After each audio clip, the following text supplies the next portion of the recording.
Bem, muito bom dia a todos. A Associação Comercial sente-se muito honrada com a presença do Dr. Francisco Maia Neto, também do Dr. Herder Maroni Câmara, e quero cumprimentar também o nosso Renan, o Dr. Humberto Gouveia, o Dr. Guilherme Giussani, que são os responsáveis pela CEMAC, que é a nossa Câmara de Mediação e Arbitragem. Quero dizer para o senhor que nós apostamos muito nisso. Pessoalmente, já há alguns anos, nós vamos lutando pela nossa Câmara, e eu fiquei extremamente surpreso, agradavelmente surpreso, melhor dizendo, num congresso que estivemos lá em Florianópolis e vimos o florescimento desta forma de ajudar e resolver conflitos. Eu sou um velho estudante de direito e, na minha época, a gente era preparado na faculdade para o litígio e se imaginava sempre a via judicial como solução. E hoje, naquele congresso, eu fiquei convencido que a universidade precisa preparar os alunos para este momento, que será a solução do judiciário brasileiro. Eu lembro o último dado que eu tive já faz algum tempo, e o doutor procurador aqui, Humberto Gouveia, vai me corrigir, eram 50 milhões de processos contra o Estado e outro tanto.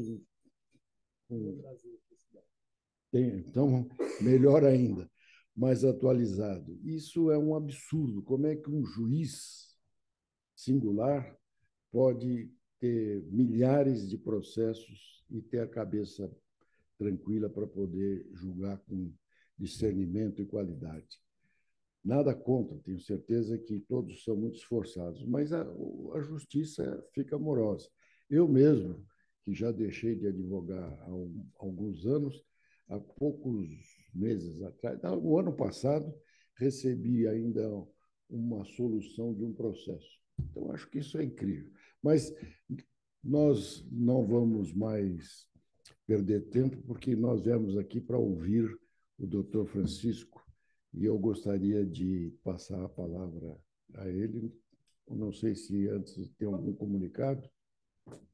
Jordine, a gente só tinha programado no roteiro, de antes da palestra do Dr. Francisco, fazer a assinatura do termo de parceria entre a Tá associação e o muito bom. Instituto. Então, vamos a essa parte. Perfeito, só para a gente cumprir o formalismo e Eu sei que o seguiremos doutor com. Francisco está com o horário marcado e ele, então, vai, a escolha é sua. Assinamos agora ou assinamos depois?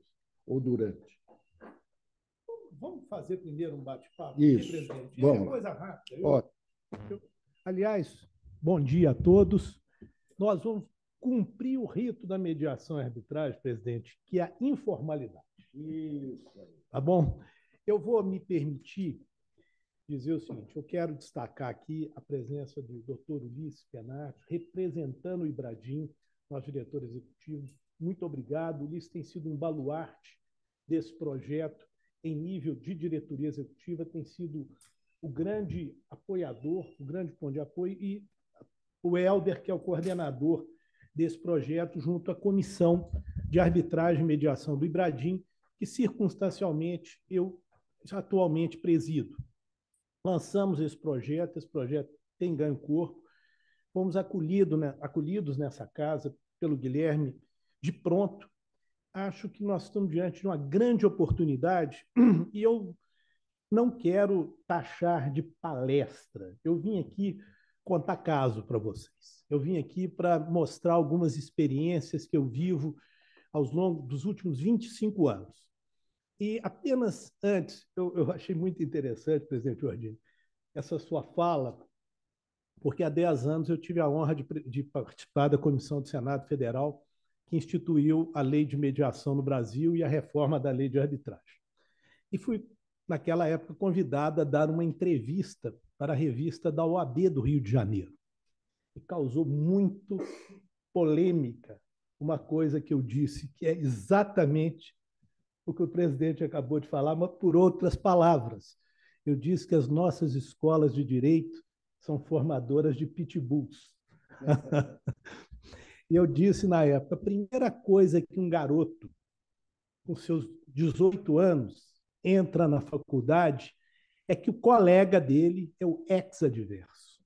Então já se cria a semente de um conflito e não da colaboração. Eu, depois de amanhã, estarei na OAB de Juiz de Fora, do meu estado, exatamente falando da advocacia construtiva, que é o novo olhar sobre o futuro do conflito. Bom, eu peço aos colegas que... Eu preparei uma pequena apresentação, inclusive para... Eu não tinha combinado com o presidente, não, mas eu trago algumas estatísticas que ele vai gostar, eu tenho certeza aqui. Bom, pessoal, sem muita delonga, vamos... Eu não sei para onde que eu aponto. Para cá?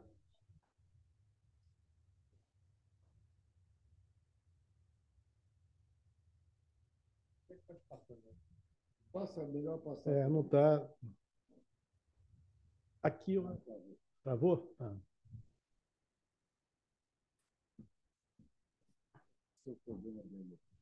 A tecnologia, quando funciona, é a melhor coisa. Quando não funciona, é pior. São os extremos, presidente. Sempre acontece no momento que não deve. Não deve.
Eu consigo agora?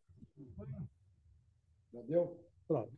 Bom, vamos falar um pouco da realidade da justiça estatal. Eu queria trazer aqui uma frase do Rubens Menin, que é o fundador da MRV, Engenharia, uma empresa de construção do Brasil. Quando ele recebeu o prêmio de industrial do ano, eu estava presente e eu vi ele citar essa frase, que o Brasil carece de uma série de problemas, mas o principal deles é a judicialização. Nós somos o país mais judicializado do mundo. E aí, presidente, para satisfazer a sua curiosidade, eu vou dar alguns dados aqui, porque todo mês de setembro o CNJ solta um boletim chamado Justiça e Números.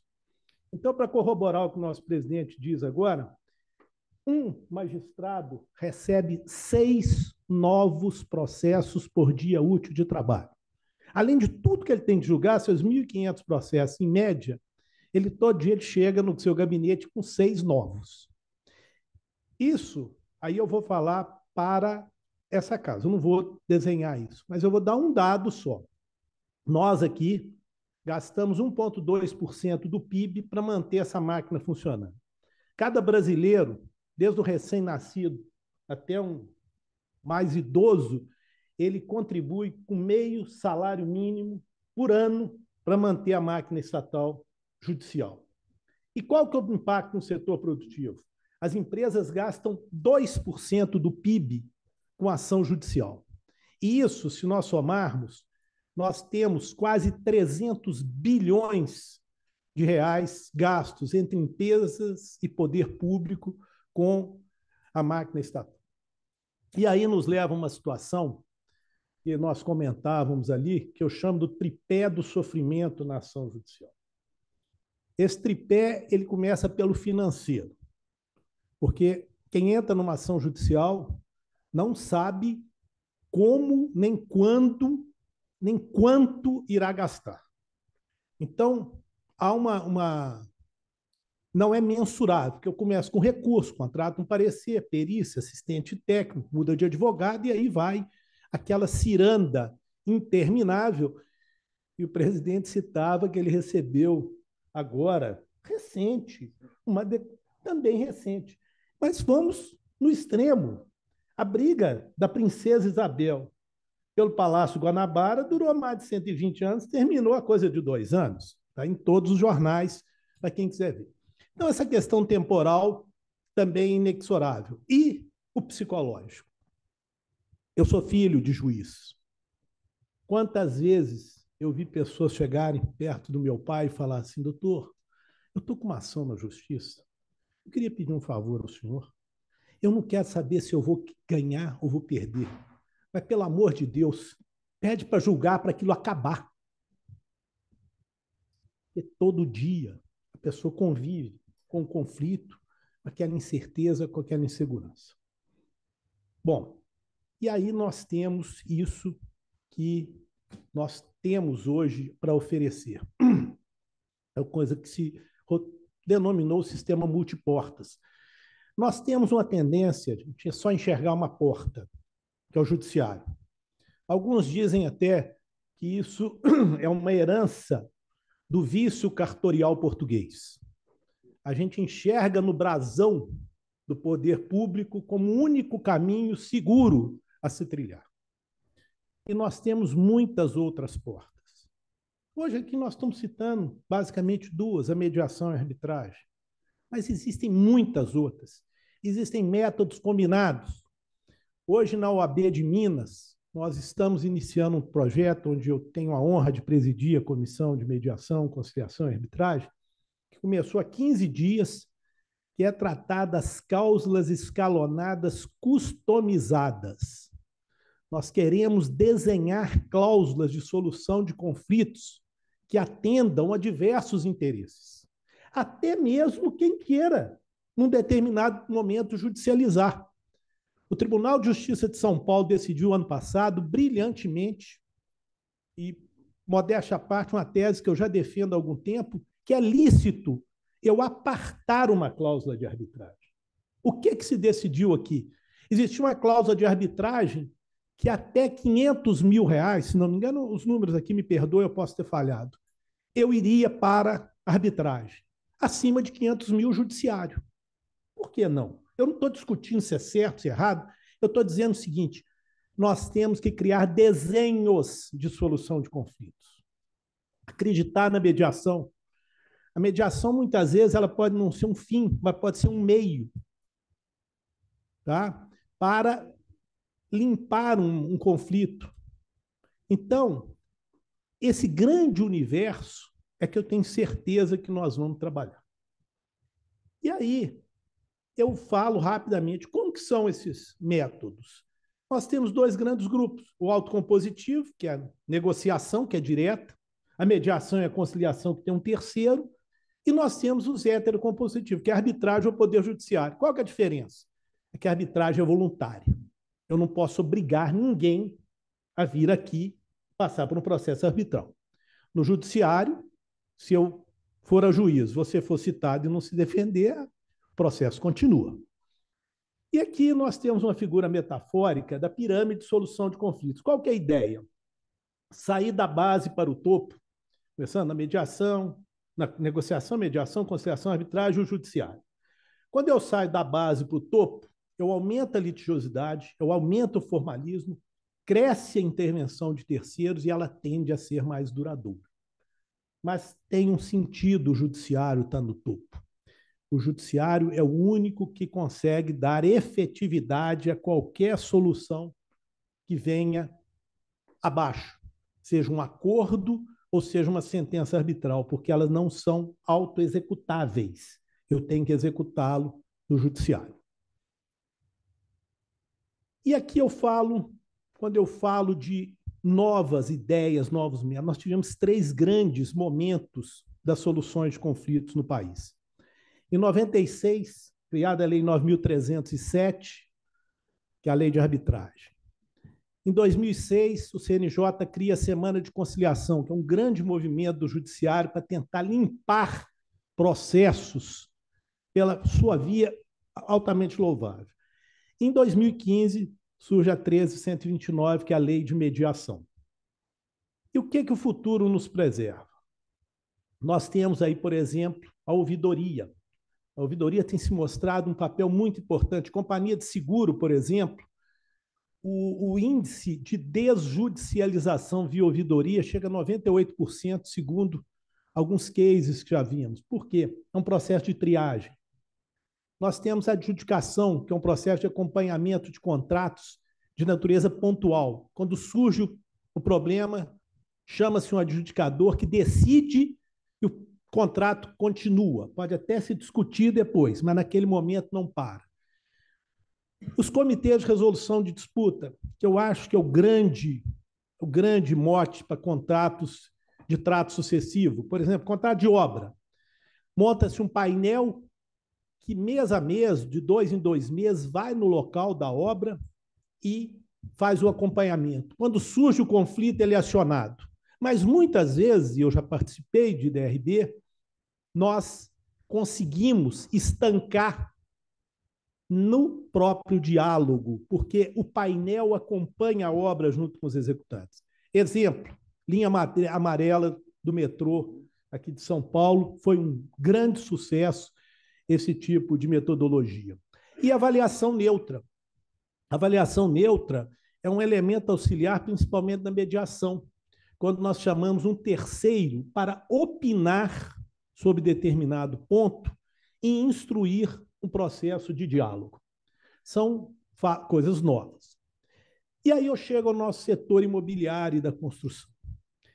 Eu chamo a atenção de vocês num exemplo assim, geral. Olhem a quantidade de segmentos que interagem no mercado imobiliário. Isso aí é uma trama que chama o conflito.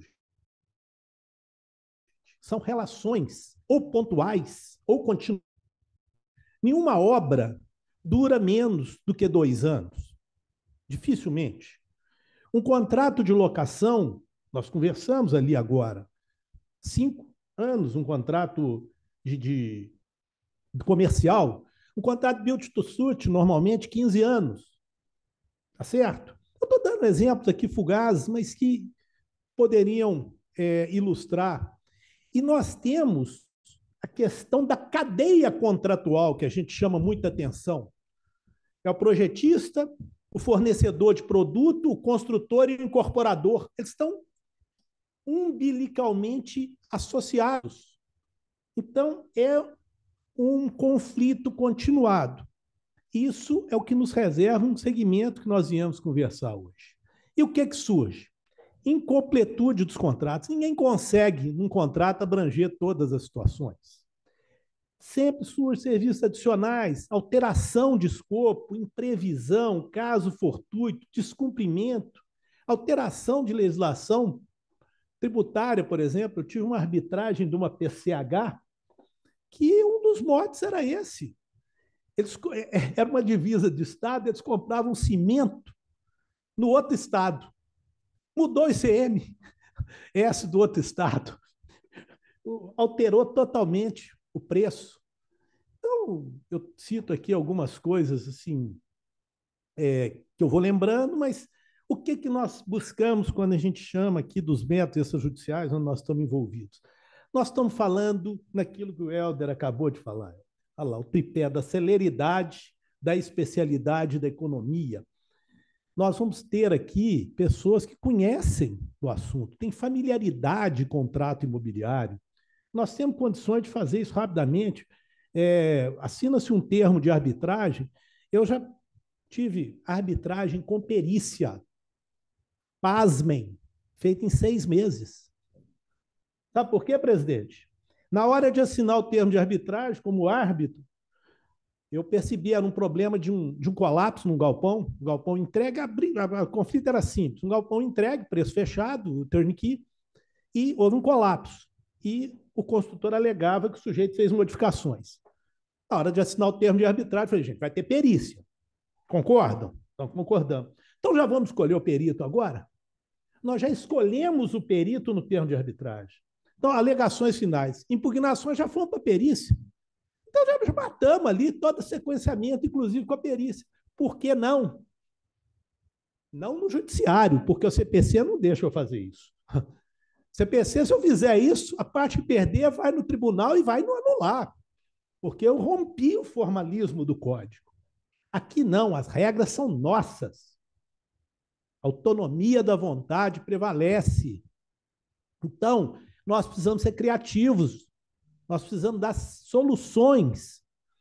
Então, todos esses conflitos que têm outro tipo de relacionamento, outra questão muito importante, sigilo.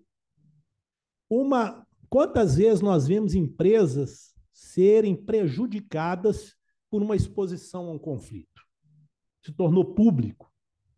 Então, nós temos esta necessidade de pensar mais a solução do conflito. Nós temos que criar um desenho.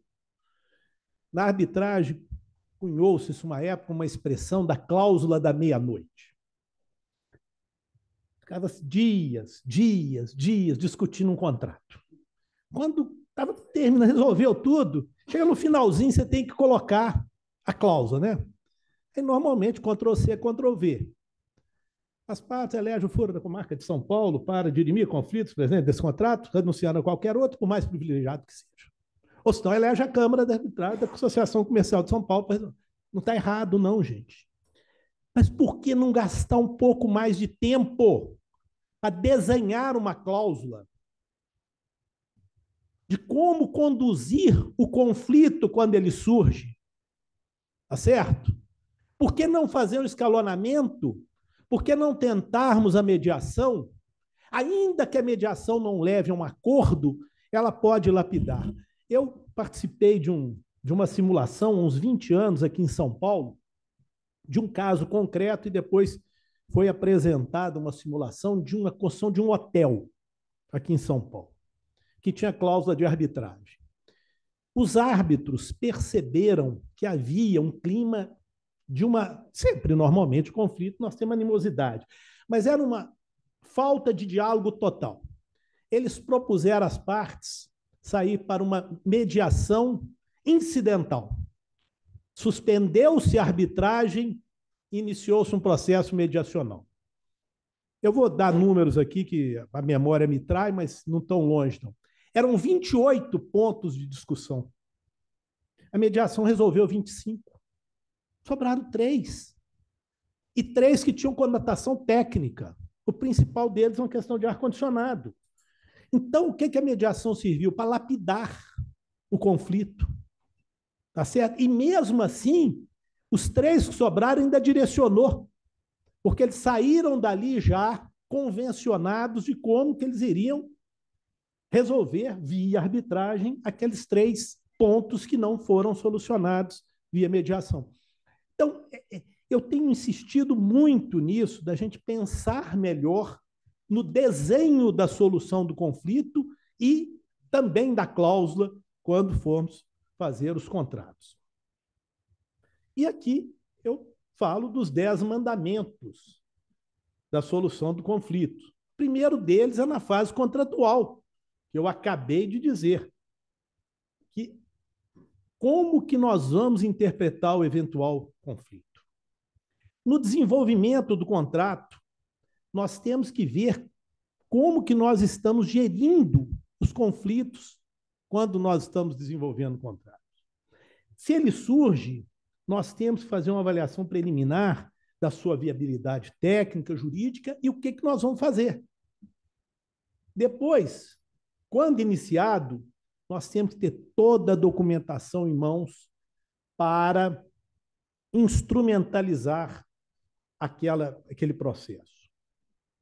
a indicação do terceiro neutro imparcial, seja mediador, seja árbitro, seja avaliador neutro, ele tem que ser uma pessoa que cumpre requisitos de disponibilidade, de especialidade, de experiência que possa atender bem a solução do conflito.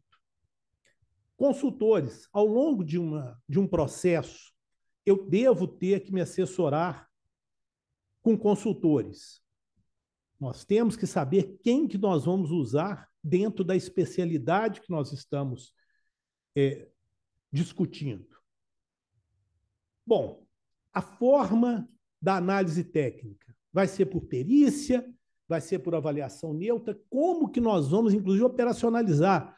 Porque hoje nós temos uma gama por exemplo, de realização de perícia em arbitragem, que nós temos que pensar qual que é o melhor meio. Tá? E eu sempre digo, pensar antes, porque na hora do conflito já é mais difícil. A linguagem. Eu sempre digo que linguagem na arbitragem, principalmente quando nós estamos tratando de conotação técnica, mercado imobiliário, construção, dificilmente nós vamos escapar de tratar de questões técnicas. Logicamente, tem muita questão jurídica, mas a questão técnica, para as matérias de fato, ela é determinante. Lembrar do caráter interdisciplinar, tá? Nós temos que formar uma tríade com o cliente. O cliente é a peça fundamental.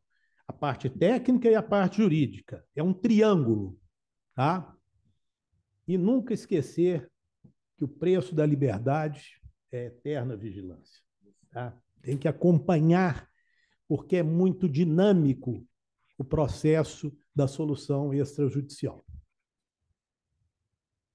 Bom, eu vou citar aqui rapidamente alguns casos que eu já vivenciei e outros que eu sugiro que a gente pegou. Valores de claims em contratos de construção, dificilmente em contrato de construção a gente não tem reivindicação por um daqueles fatos que eu narrei. Renovatório e revisional de aluguel, que eu não compreendo por que ainda se trata no judiciário. Nosso escritório tem uma tradição longa nessa matéria, principalmente shopping center. Eu vou trazer um depoimento para vocês. A renovatória, normalmente, 5 em 5 anos. Primeiro, eu já devo ter uns 5 anos ou mais que eu não vejo matéria de direito a ser discutida. Eu não tenho. Vai discutir o quê? Eu tenho um contrato, tenho a renovação, o que eu vou discutir? Não fez o seguro de incêndio, daí? Não fez, faz. Supre. Cometeu infração contratual. Bom, que infração contratual? Dificilmente tem. Eu lembro de um caso de uma loja de departamento, quando começou o comércio online, que ela meteu um totem na frente da loja e ela vendia online, ela faturava em Barueri. Foi o último caso que eu me lembro de matéria de direito discutida em renovatório. No mais, se discute valor de aluguel. Aí vai para o judiciário, emenda uma com a outra. Porque o judiciário, em 5 anos, não tem capacidade de nomear um perito, que é da escolha do juiz. Quer dizer, eu não escolho nem o juiz e nem o perito.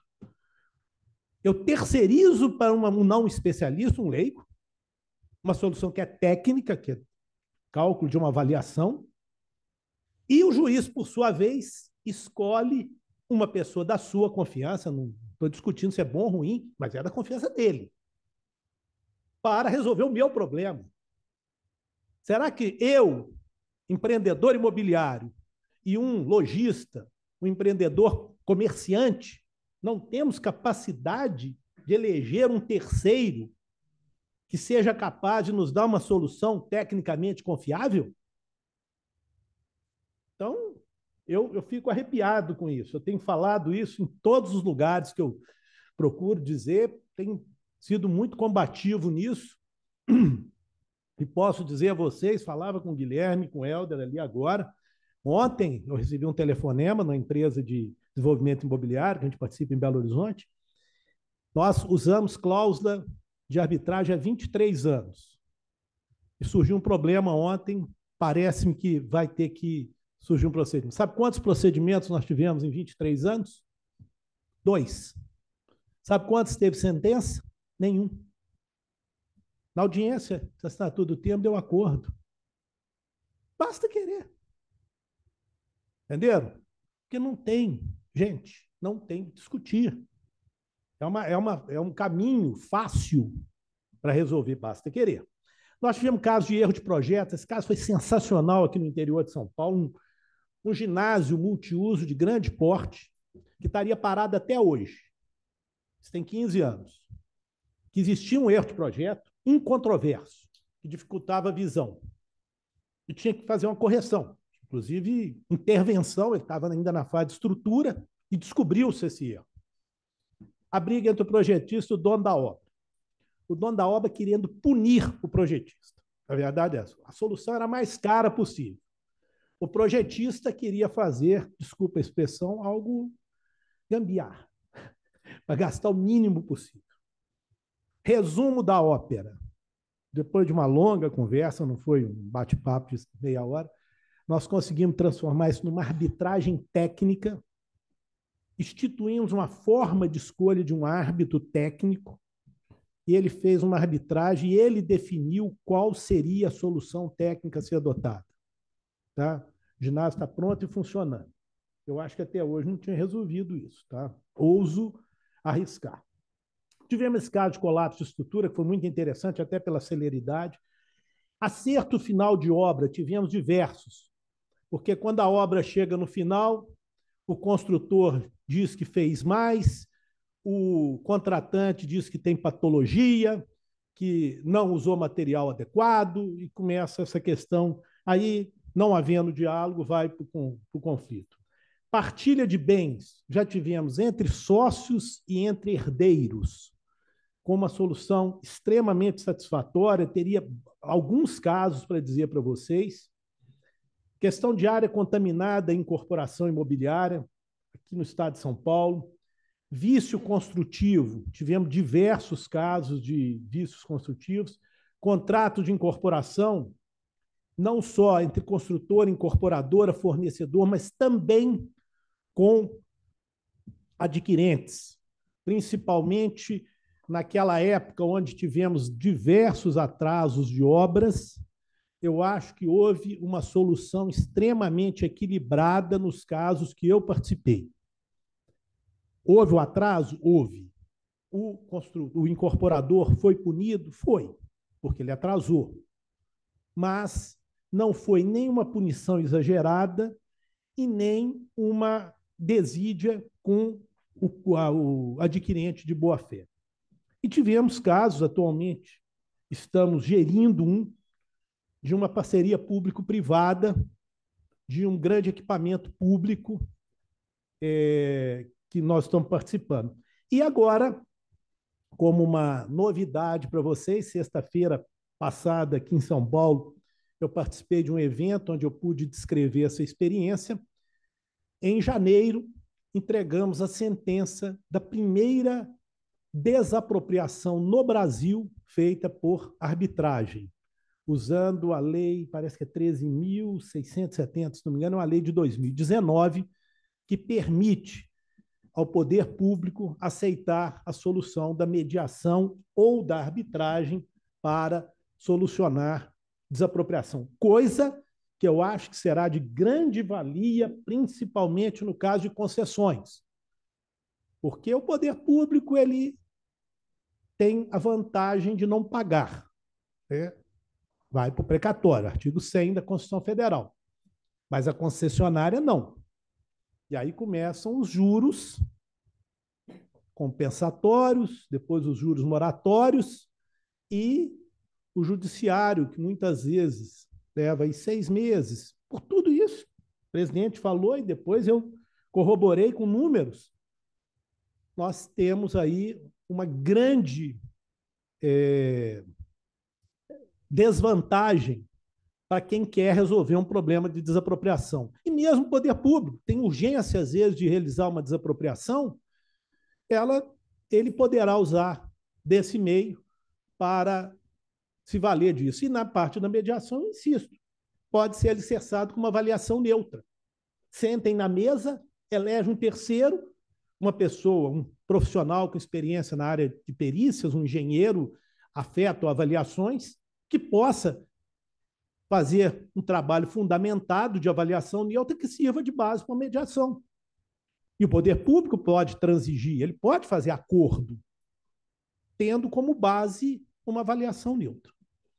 Bom, eram essas as minhas reflexões. Eu até me estendi um pouco mais, me perdoem, mas eu queria trazer um pouco desses anos que a gente tem lutado por isso, e agradeço aí mais uma vez, presidente Ordine, Guilherme, todos os colegas da Associação Comercial, e eu digo que eu sou originário dessa casa, presidente, porque meu avô foi um grande dirigente da Associação Comercial de Juiz de Fora, e meu pai iniciou a vida profissional dele pela Associação Comercial de Juiz de Fora como advogado. Então, eu tenho muito carinho por essa casa. Muito obrigado.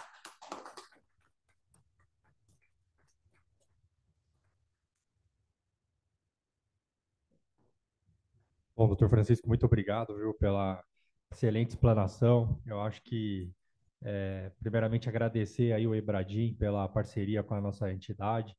Tenho dúvida de que vai ser uma parceria de muito sucesso, muito exitosa.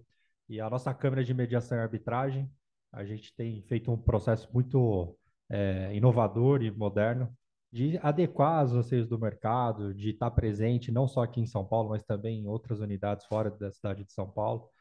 Então, queria aqui mais uma vez agradecer e passar a palavra para o doutor Ordine, para que possa fazer as suas considerações e a gente fazer o ato solene da assinatura do convênio, que é um dos objetos aqui da nossa pauta, da parceria entre a SEMAC e o Ebradim. Bom, em primeiro lugar, agradecer a sua conversa causo mineiro, de uma forma muito didática, muito esclarecedora e mostrando o quanto o senhor vive esse problema, o seu conhecimento técnico.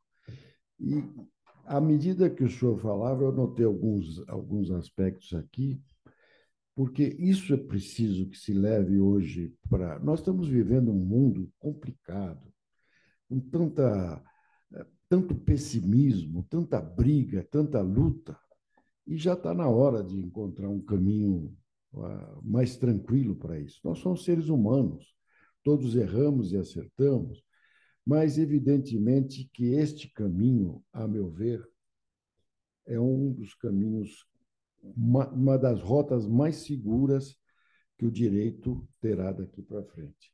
Como eu sei que o seu tempo é escasso, o senhor está prestes a fazer uma viagem, eu quero agradecer a Ibradim e, ao mesmo tempo, renovar aqui o convite para que o senhor volte uma outra vez, venha conversar conosco.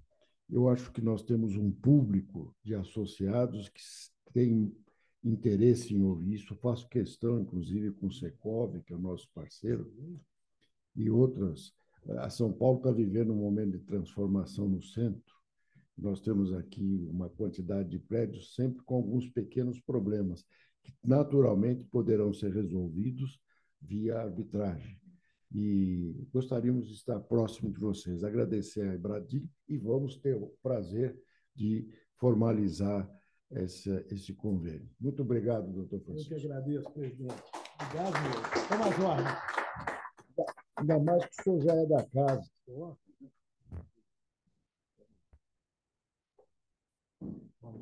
Ulisses, por favor.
Pessoal, bom dia mais uma vez. Então, a gente vai abrir agora, para finalizar aqui a nossa reunião, um espaço para perguntas, dúvidas, considerações. A gente só está com o tempo um pouco exíguo por conta da agenda do Dr. Francisco.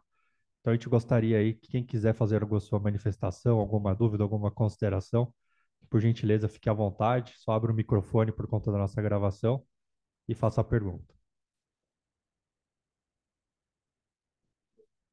Por favor, doutor Humberto. Parabéns, doutor Francisco, pela exposição. O tema é muito relevante.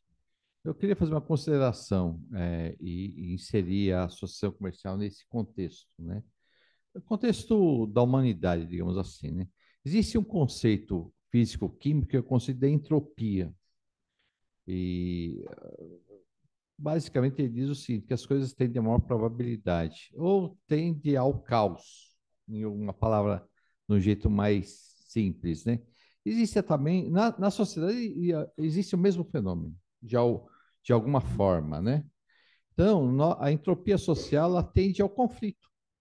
Naturalmente, você pega um grupo de pessoas, as pessoas começam a desenvolver novos negócios, novas relações sociais, e elas fatalmente levarão ao conflito. Se nós formos depender da formalidade das leis, de um lado, e da mais formalidade ainda do Poder Judiciário de outro, a sociedade sempre vai estar atrás do conflito. Não vai conseguir, a tempo, resolver seus conflitos. Isso vai atrasar desenvolvimento, vai atrasar, enfim, o progresso, os ganhos de todo mundo, né?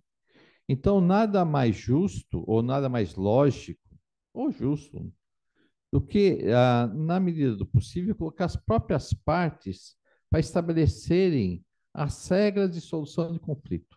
Ou estabelecer o conflito, né? Então, uma coisa muito interessante que nós, advogados, nós na escola, até então, nós aprendemos a defender posições. Quando, na realidade, o importante é defender interesses. É uma coisa que não nos ensinam na escola até então, né? Então, essa parceria, nesse contexto, eu acho que é importante a associação comercial, como vir nessa fase, vou usar um termo aqui, né? Pós-moderna, digamos assim, do desenvolvimento da sociedade, é disponibilizar essa forma de solução de conflitos que faz parte da entropia social, enfim, dos negócios. Os negócios estão se tornando mais complexos, né? As relações mais conflituosas, e as partes, claro, elas tendem a propor soluções que necessariamente a legislação não acompanha, e muito menos o juiz, que é o generalista, em regra, né? Então, eu acho que nesse contexto é muito importante a integração da associação comercial nesse tipo de, diria assim, nessa porta, vou usar o termo, não? Nessa porta que se abre para a solução de conflitos. São minhas considerações. Muito obrigado, doutor Humberto. Mas alguém gostaria de fazer uso da palavra? Alguma consideração? Ortiz, doutor Osmar. Alô? Bom dia. Por favor. Eu sou Ana Paula Vieira. Eu vim acompanhar hoje meu marido aqui. Ele é associado, eu não sou, mas sou advogada, sou mediadora e árbitra também. Eu queria que o professor falasse um pouquinho mais da questão da segurança jurídica das decisões arbitrais. Bom, eu não vejo nenhuma insegurança, né? A lei é clara, a sentença do árbitro equivale a de um juiz e constitui título executivo judicial. Está lá no 515 do CPC, se não me engano, elencado como um dos títulos executivos. O que nós temos visto é uma tentativa de alguns inconformados com o resultado de uma sentença de buscar a nulidade a qualquer preço. Porque a lei, ela estabelece que o juiz não pode, o juiz togado, a justiça estatal, não pode adentrar no mérito da sentença.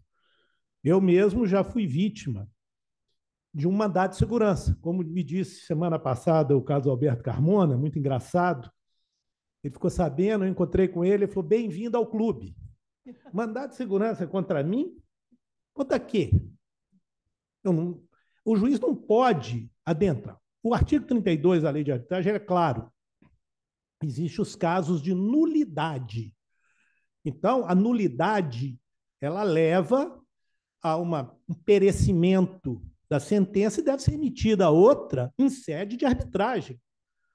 Porque foi o que nós comentávamos aqui no início.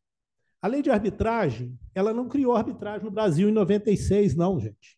A arbitragem existe no Brasil desde a época do Império. O que ela fez foi dar efetividade a esse instituto. Porque o que existia antes, primeiro, a cláusula não era vinculante. Eu assinava um contrato com cláusula compromissória, na hora do conflito, eu falava, não vou, não quero. Mas peraí, não, mas não é vinculante. E depois a sentença do árbitro tinha que passar pela homologação do Poder Judiciário. A arbitragem atrasava a solução, porque eu dava uma sentença na arbitragem, o juiz que ia homologar, por exemplo, abria nova instrução, mandava fazer uma perícia. Para quê que eu vou fazer arbitragem? Então, hoje o que nós temos visto, principalmente, é na questão do árbitro.